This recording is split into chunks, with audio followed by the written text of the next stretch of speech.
Jeff, you said you read Ron Paul's book, and I think it's 9 chapters, and you said you were 100% on 7, 80% on number 8, and you didn't agree with...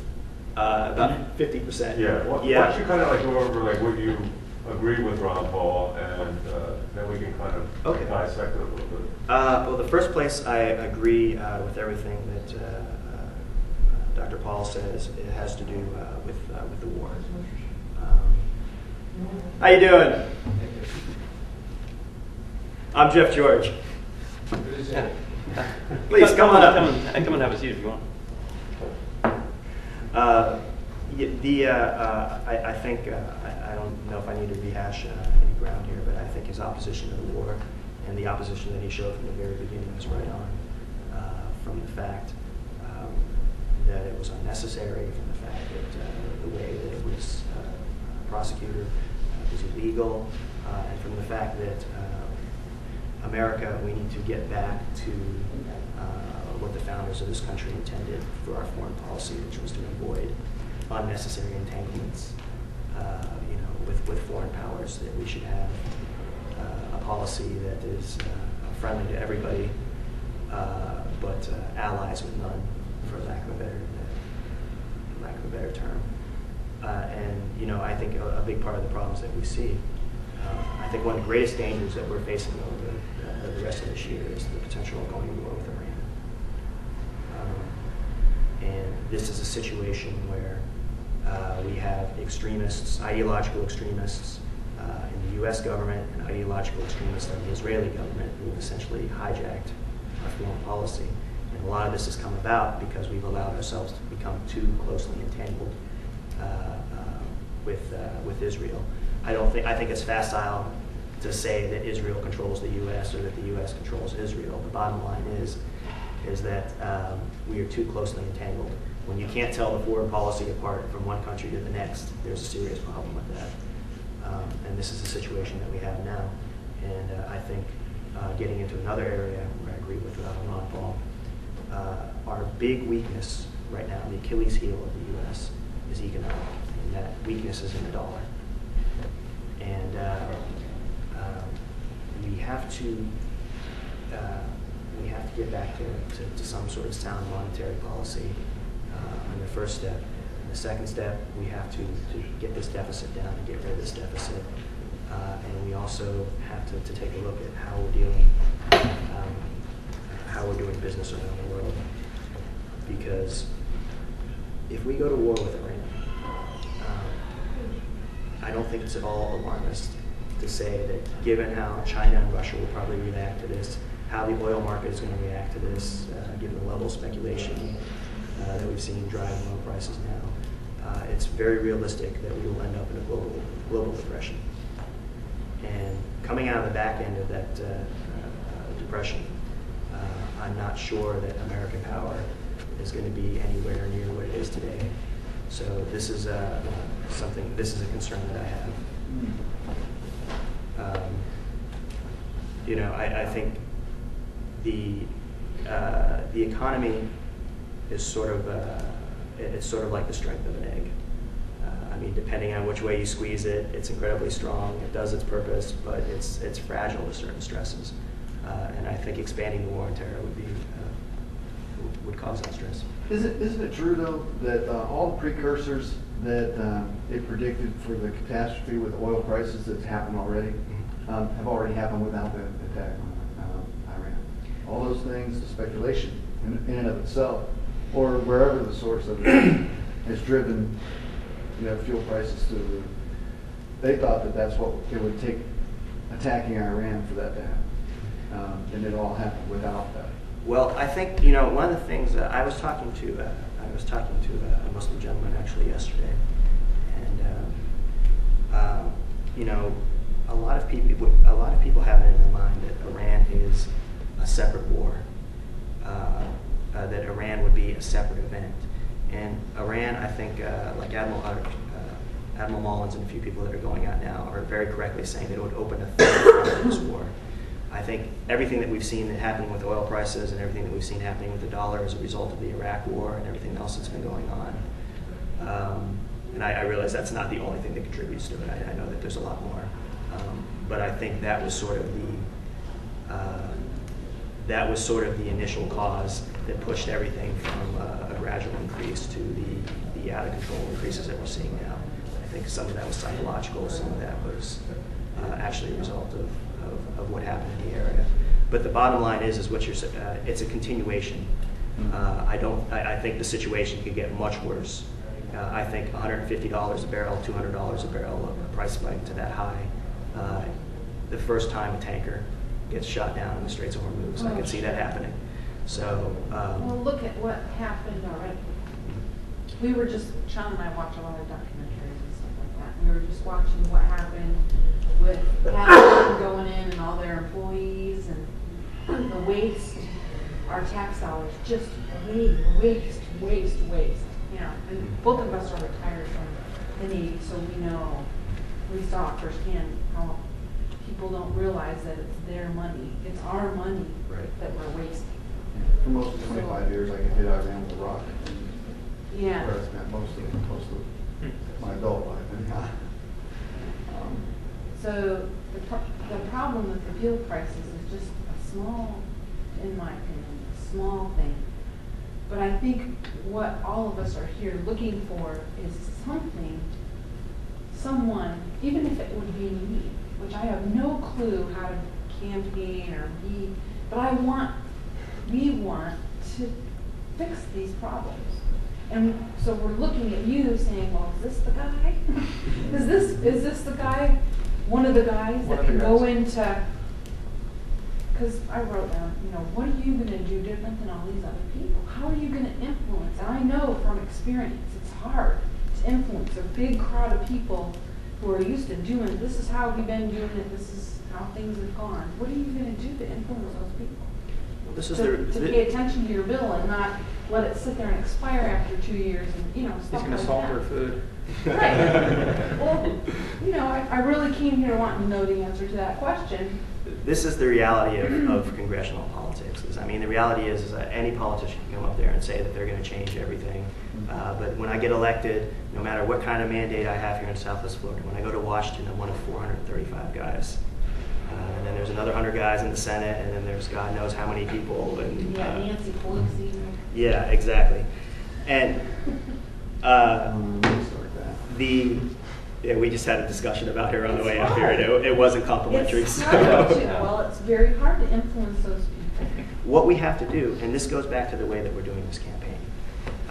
First of all, it starts with me and my office and what I'm doing with the camera. I guarantee you, if we bring a camera with us to Washington, D.C., and we say that we're going to videotape everything that we do, for me as a congressman, not only are we going to get a lot of attention from around the world that's going to be looking at how we do that, but that's going to influence the way that people behave. Because the problem that we have in Washington right now is too much is done behind closed doors. The decisions in Washington aren't being made on the floor of the House. The decisions in Washington are being made in the meetings between the lobbyists and the congressmen.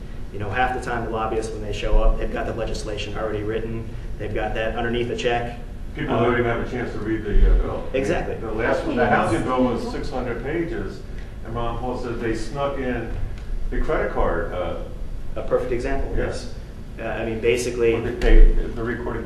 Did you read that? Yeah. Oh, yeah. For the sake of, for the sake of reviving the housing market, now every credit transaction has to be reported to the IRS. Nothing to do with each other. And the reason that this happens is because people in this country feel frustrated. They feel like they have no access to the system. And I think by and large that's true. So what we have to do is I can't go up there. I can go up there and I can be the most eloquent speaker in the world. I can be the most charismatic, wisest legislator that the world has ever known. But if we don't change the way that the system is operating, there's not much I can do. And that's what this campaign is about. What happened this year with the Ron Paul campaign, we can go back even, we can look at Ralph Nader in 2000. I think that's when, agree or disagree with the politics there, I think that's when there was more of a stirring of a populist movement that was outside of the mainstream. Ron Paul, despite the fact that he's been in Congress for a very long time, is very unrepresentative of not only the Republican Party, but I think Congress as a whole in terms of level of integrity that he brings to the process. Sure. And what we have to do is we have got to work together on this. We have got to show the people of this district and the American people that there is another way that we can do it. I'm not going to raise $1 million this campaign. There's no question about it. Connie Mack has $1 million. He has over $1 million. Bert Saunders isn't going to raise $1 million, and certainly Robert Neal, the poor beleaguered Democrat who's so far raised $720 that's not his own money, he's not going to raise $1 million either. But that money shouldn't be the determining factor in who gets into office. And the way that we can change what's going on in Washington, the way that we can be heard, is that if we can win this campaign and we can demonstrate that winning is about getting the electorate engaged in the process, not who gets the biggest checks. Then when I go up to Washington, I guarantee you there are going to be a lot of people that are going to be willing to listen to what I have to say, and there are going to be a lot of eyes looking at the process as a whole. And that's how we start to change things. And it's a gradual process. And I'm not going to come here and tell you, elect me and everything will be Well, better you're right. after You that. don't know what you're going to do. Actually, And I I love that, that you're not going to sit here and make us a bunch of promises because you don't know. Just like the rest of us wouldn't know if we took that job. Actually, I think in answer to Dina's question, a lot of this whole process, I watched Ron Paul do really well, is how he's beginning to educate the people on the monetary problems. And really what's happened right now is, and you could even say this, explain to the people that we are in a monetary bind where we can't even do a lot of these things. What we have to do is to start cutting back on expenses. We can't even think anything outside of that. Because if the dollar implodes, $150 oil is cheap. It could be $1,000. Because if nobody wants that money, there's pictures on the internet of what happened with the D-mark after World War I, where people used it for heating their stove because it was working. There's a good example going on in Zimbabwe right now. They just printed $10 billion notes, and 10 billion Zimbabwe dollars will buy you about 2 loaves of bread. So that's why the monetary issue is really the most important thing. And this is an issue I really have to give Ron Paul credit for, because I was talking to some friends, 2004, 2005, and I was saying, I've seen this kind of bubble before. What's going on in the housing market? This is going to burst. And they said, well, what do you think the problem is? And kind of flippantly off the cuff, I said, well, there's too much money out there. And they all laughed at me, and they thought that was the most absurd thing that they had ever heard. But that really is the case. And I have to give credit to Ron Paul. You talk about the education, and this is something that I hope we can continue. The more, I was a little skeptical at first, when I heard people in the media at the start of this presidential campaign talking, I forget, the gold bugs and all of that. I was a little skeptical, but the more I looked into it, the more I realized that this, I'd had an understanding that we have to do something to get this boom-bust cycle that we're in under control. And I knew about the history of the Fed and the checkered way that it came into being. I knew that in 33 and 71, when we went off the gold standard, that had a huge impact on the economy. But I really didn't have a well-articulated position on exactly how we could deal with that. And the more that I look at what Ron Paul has been saying about this issue, the more I realize that this is, more than anything, this is the fundamental issue at the heart of so much of our economic problems right now. And this is something that we have to address. Address how? That's the question.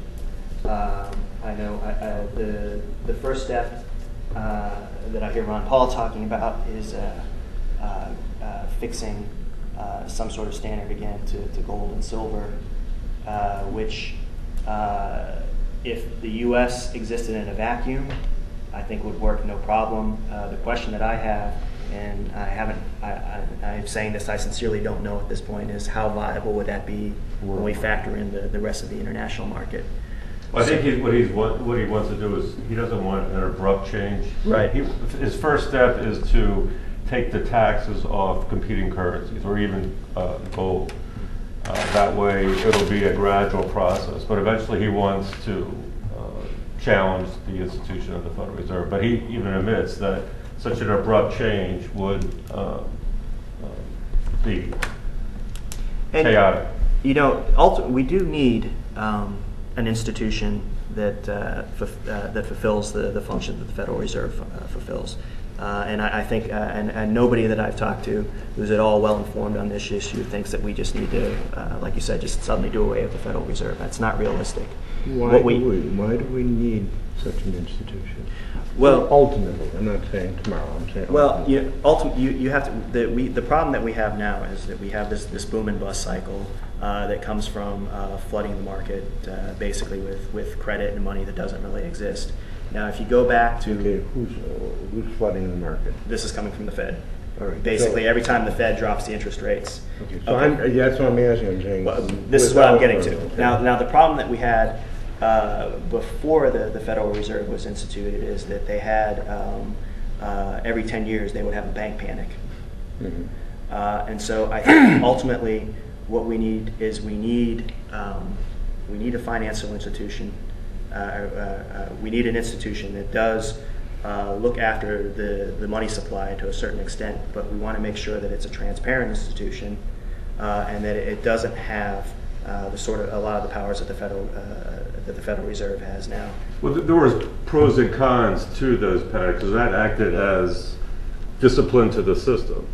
And now what you have is you have Wall Street leveraging up 100 to 1, 250 to 1, knowing that if things got a little dicey, Greenspan would lower rates or create money or bail out like he did with long-term capital and so on.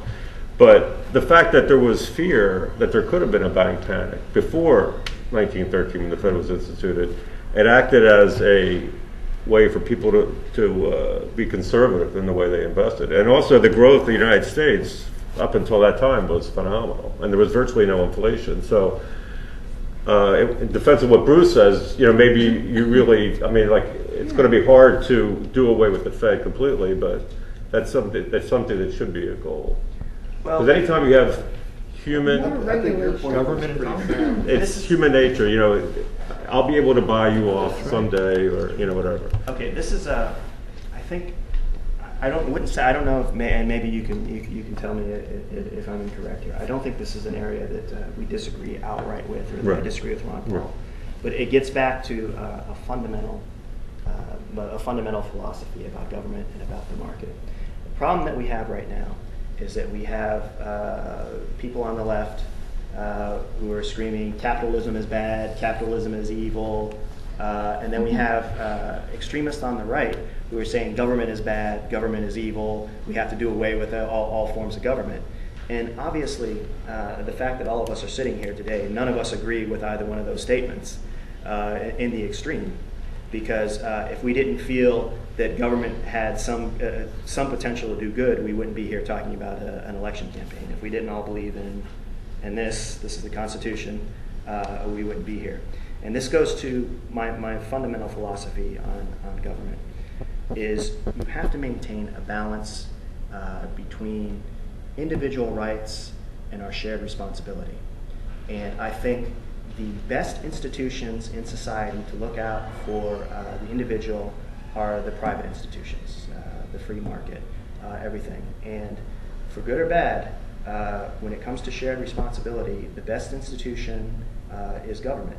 Now, you may scoff at that, but what we have with the Constitution, what we have with the system of democracy, is we have every individual as guaranteed an equal say in how things are run. This is the principle, the fundamental principle of democracy. Now, for all the advantages of a corporation and all the advantages of the way that a boardroom operates, there isn't one shareholders meeting in the world where you're guaranteed that kind of equity. And we have to have the balance. And one area that I do disagree with Ron Paul is I work part-time. I work as a sleep tech, as a polysomnographer, and I work with the insurance nightmare that is the modern medical system. And one area that I do disagree with is I think that we need a national healthcare system. Right. There's a number of reasons. First of all, when you have the largest possible insurance pool, the larger the pool, the lower the premiums that you're able to offer. Secondly, we talk about the government being a big, huge bureaucracy. Let's examine that issue. Okay.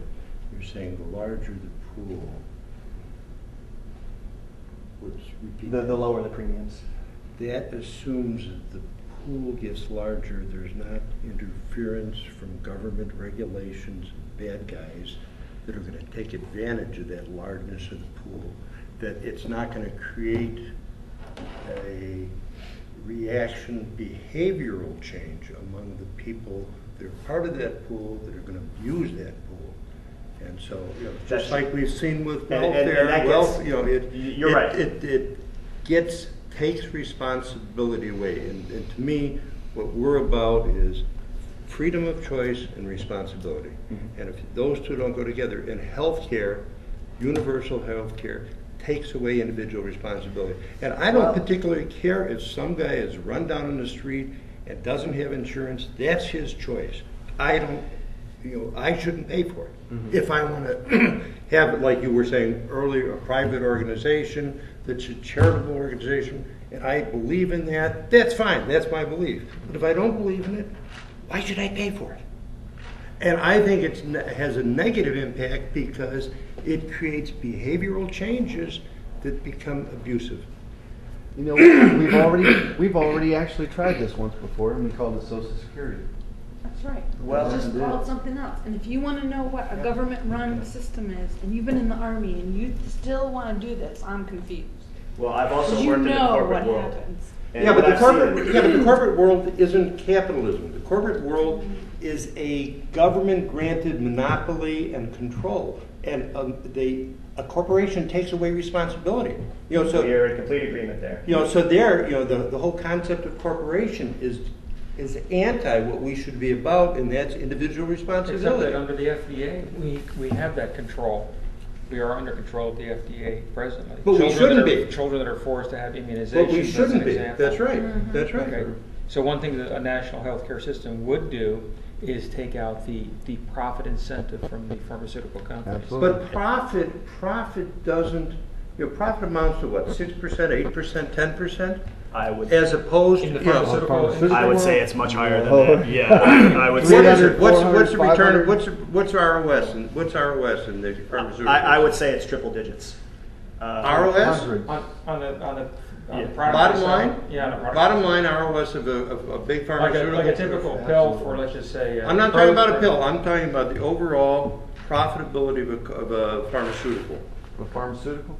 Well, first off, they're even producing come down a out lot of, because of, outside the continental U.S. They take them down to Puerto Rico, and most of them are being produced tax-free. But again, that goes back to Outside the the issue of the government. The government restricts us from buying drugs wherever we want, using what kind of drugs we want, making us have prescriptions to take drugs. Again, That's it's correct. the government getting involved in this crap But that except creates that- it. Right, and that's where we're at now, is that the government is involved. Sure it is. So how do you unring that? As a business, you know, as a business guy, you know, this is what you have to look at. The problem with the pharmaceutical companies and the insurance companies and the HMOs is I don't have a problem with people making a profit off of medicine, but these guys are unnecessary middlemen, because what they're doing is the profit that they take is always going to come before the health and welfare of the patients. I mean, we see this on a daily basis. And you're right, when the government got involved with the HMOs under Nixon, this is a big part of what got the whole ball rolling into the situation that we're in now. And the issue that we have with issues like with healthcare in particular is we have this unholy beast that is neither entirely democratic government nor a true capitalist business. It's these corporations. And they shouldn't be. And we need to separate these things out. Now, having said that, I think we have to look outside of the U.S. Sometimes to see what works around the rest of the world. That's where I get confused. That's because, you know, right off the bat, my initial instinct is no way, no how. Socialized healthcare is going to be bad. You know, off the time in the military, you know, I've already seen kind of how it works.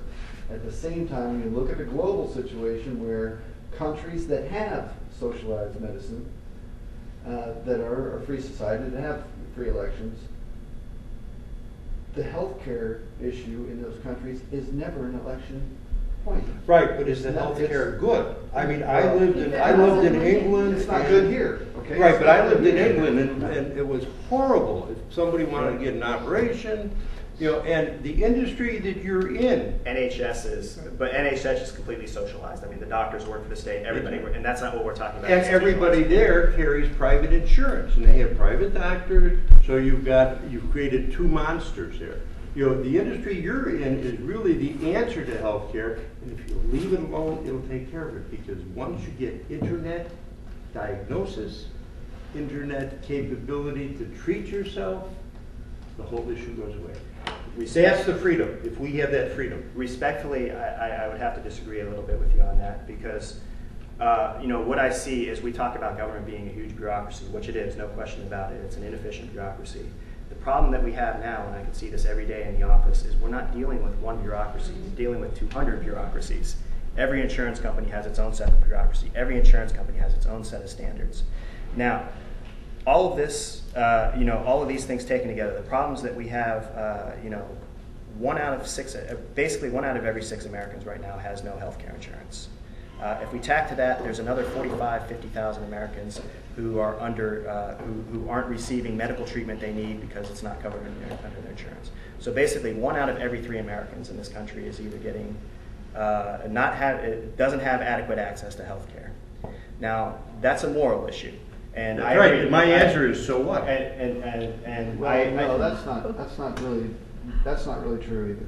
Neither one of those things is true. Well, I say so. They have no access to preventative measures. No, a lot of necessary treatment is denied to people who don't have insurance. A good example would be like chronic cancer patients, Okay. like chemotherapy, or like some of the leukemia treatments are out there. If they don't have insurance, if you break your arm and you don't have insurance and you go to the emergency room, you will be taken care of. If you get a gunshot, you'll be taken care of. Right, exactly, and that comes out not just taxpayers, but people who are paying into the insurance rates go up. And the hospital hospital pays for it. yeah. And what they do is they pass that cost And I'm on paying. to. Yeah, exactly. I'm paying. We're all paying. That's for why I that. say, so what? I don't want to pay for that. Well, We don't have a choice. We have no say in that. They force me. The problem is you can't really put a number of how much this is going to cost. And what I'm worried about is that since foreigners are really controlling our destiny right now, I mean, our bankers are China, Russia, you know, Saudi Arabia, and so on. And they might look at this and say, this could be the tipping point for the dollar. In other words, they really still don't get it. Why should I hold these dollars? You know, This is an important point here. And this is the other thing that I was getting at. The fact of the matter is that over the next 25 years, is that we've got $50 trillion of commitments, and the majority of those entitlements are the Medicare entitlements, because in theory, Social Security isn't as bad off as a lot of people make it out to be. The problem with Social Security is that there was no real trust fund, and so we've spent the money that was actually invested in the system. But if you look at the actual money that was invested in Social Security, that just needs some small tweaks to fix. The big chunk of that $50 trillion is Medicare. And any system that we go to, any changes that we make, if we give people vouchers, if we go to some sort of private national mix of insurance, that $50 trillion is still going to be due. And this is the one thing, if we have a single payer insurance system, and I'm not talking about nationalizing hospitals, I'm not talking about putting every doctor in the country and the employee of the state. We would still have private hospitals, we'd still have private practice. Nothing would change on the provider end. What would change is on the insurance end. That would essentially put everybody into the same pool. And that $50 trillion that's going to come due, that is now a deficit on the side of the national insurance grant. Isn't what they just tried in Massachusetts? But see, the problem is, well, it's not truly a universal system, because you still have all the private competing companies and everything in there. This is something that, in order for it to be effective, it's got to apply everywhere. And I understand that there's a lot of opposition to this. The way that I look at it is, by far, it's not the best system. I would prefer to see a system like we had 30, 40 years ago, where healthcare costs were relatively low. You could go, you pay $25 out of your pocket, to see your doctor, to see your physician, and you would only use the insurance for major procedures. I would prefer to go back to that system. But again, this is a global issue. I don't think it's realistic to expect that we could turn the clock back in the United States and that the rest of the world wouldn't clobber us with it financially. Because like you said, so much of what happens in the United States has to do with foreign influence. But I'm not too clear on actually Ron Paul's position on healthcare. Basically, he says you try to take out the middleman. He never really got into specifics, maybe because he was never given that much time for his debates. But he basically said take out the middleman and offer a tax credit if you want to go against your insurance premiums. Now, what I'm going to ask you is, what didn't you like about his plan, or what do you think is? Well, the first problem is, in order to offer a tax credit, it would have to be a really sizable credit. I believe, and I could be mistaken on this number, so don't hold it against me if I'm wrong, but for a family of four, a healthy family of four, it's about, I think, $8,000 to $12,000 to insure a family of four. Right, a year? Yeah. Yeah. So you would have to, offer a pretty sizable tax credit. Especially To offset it. considering our income tax rate, the average person pays about around $10,000 a year. Right. Give or take for. And the So- second problem is, I think one of the things that having national health care by itself isn't going to solve all the problems. We've got to also institute some tort reform, and there's a few other things that have got to go with it in order to get these costs down. Because another major factor, aside from the profiteering of the insurance companies and the drug companies, is also the outrageous malpractice insurance that doctors and medical professionals are required to pay. So it would have to be it would have to be a series. But the problem that I have with the idea of tax credits is the amount of major surgery that the major surgery costs today is so high. My grandmother just retired, and she's got a decent little nest egg.